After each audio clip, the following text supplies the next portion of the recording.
Hello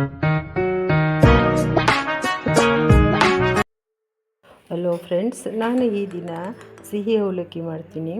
ಸಿಹಿ ಅವಲಕ್ಕಿ ಅಂತ ಹೇಳ್ತಾರೆ, ಪಂಚಕಜಾಯ ಅಂತ ಹೇಳ್ತಾರೆ, ಮತ್ತು ಎಲ್ಲ ಒಳ್ಳೊಳ್ಳೆ ದಿನಗಳಿಗೆ ಪ್ರಸಾದವಾಗಿ ಇದನ್ನು ವಾರಗಳಿಗೆ ಮತ್ತು ಹಬ್ಬಗಳಿಗೆ ಪ್ರಸಾದವಾಗಿ ಸಹ ಇದನ್ನು ಮಾಡ್ತಾರೆ ನೋಡಿ. ಅದಕ್ಕೆ ಏನೇನು ಬೇಕು ಅಂತಂದರೆ, ನಾನು ಬೆಲ್ಲದ ಪುಡಿ ತಗೊಂಡಿದ್ದೀನಿ, ಕೊಬ್ಬರಿ ಪುಡಿ ತಗೊಂಡಿದ್ದೀನಿ, ಮತ್ತು ಒಂದು ಚಿಟಕಿ ಪಚ್ಚಕರ್ಪೂರನ ಇಟ್ಕೊಂಡಿದ್ದೀನಿ, ಅದನ್ನು ಪುಡಿ ಮಾಡಿ, ಮತ್ತು ಏಲಕ್ಕಿ ಮತ್ತು ಪೇಪರ್ ಅವಲಕ್ಕಿ ತೊಗೊಂಡಿದ್ದೀನಿ. ದಪ್ಪ ಅವಲಕ್ಕಿಲೂ ಸಹ ಮಾಡ್ಬೋದು, ಚೆನ್ನಾಗಿ ಬರುತ್ತೆ, ನಾನು ಮಾಡಿ ನೋಡಿದ್ದೀನಿ. ಹಾಗೆ 1.5 ಸ್ಪೂನು ಹನಿ ಹಾಕ್ತೀನಿ, ಮತ್ತು ತುಪ್ಪನೂ ಸಹ ಸೇರಿಸ್ತೀನಿ ನಾನು 1 ಸ್ಪೂನು. ಇದಿಷ್ಟನ್ನು ಸಹ ನಾನು ಇಟ್ಕೊಂಡಿದ್ದೀನಿ. ಇದು ತುಂಬ ಸುಲಭ ಮಾಡಲಿಕ್ಕೆ, ಮತ್ತು ಇದನ್ನು ಸಹ ಹಬ್ಬಗಳಿಗೂ ಸಹ ನಾನು ಮಾಡ್ತೇನೆ. ಮತ್ತು ಮಾರ್ನಿಂಗು ಶುಕ್ರವಾರ, ಸೋಮವಾರ, ವಾರದ ದಿನಗಳಲ್ಲಿ ಸಹ ನಾನು ಮಾಡ್ತೀನಿ. ನೀವು ಸಹ ಒಮ್ಮೆ ಮಾಡಿ ಟೇಸ್ಟ್ ನೋಡಿ.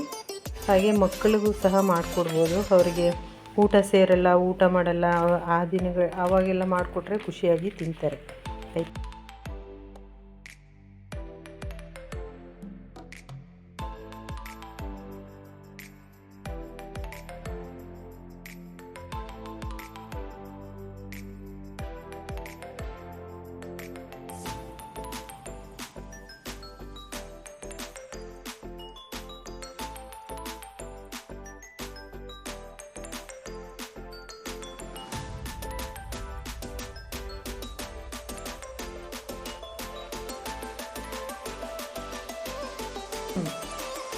ಈಗ ಪಚ್ಚಕರ್ಪೂರನ ಪುಡಿ ಮಾಡಿ ಇಟ್ಕೊಂಡಿದ್ದೆ, ಅದು ಹಾಕ್ತೀನಿ.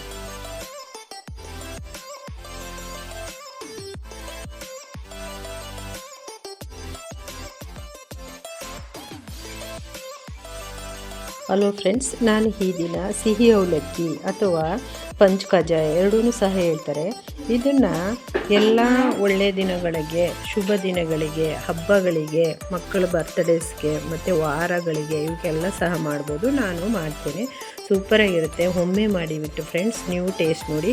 ಮಕ್ಕಳು ಊಟ ಮಾಡಲ್ಲ ಅಂದರೆ ಈ ಥರ ಮಾಡಿಕೊಡಿ, ತಿನ್ಕೋತವೆ ಕೂತ್ಕೊಂಡು. ನನ್ನ ಮಗಳು ಹಾಗೆ ಮಾಡ್ತಿದ್ಲು, ನಾನು ಮಾಡಿಕೊಡ್ತಿದ್ದೆ, ತಿನ್ಕೋತಾ ಇದ್ಲು. ನಿಮಗೂ ಸಹ ಇದು ರೆಸಿಪಿ ಮಾಡಲಿ ಅಂತ ಹಾಕಿದ್ದೀನಿ. ಇದು ಸಿಂಪಲ್ ಆದರೂ ಸಹ ತುಂಬ ಟೇಸ್ಟ್ಫುಲ್ಲಾಗಿರುತ್ತೆ.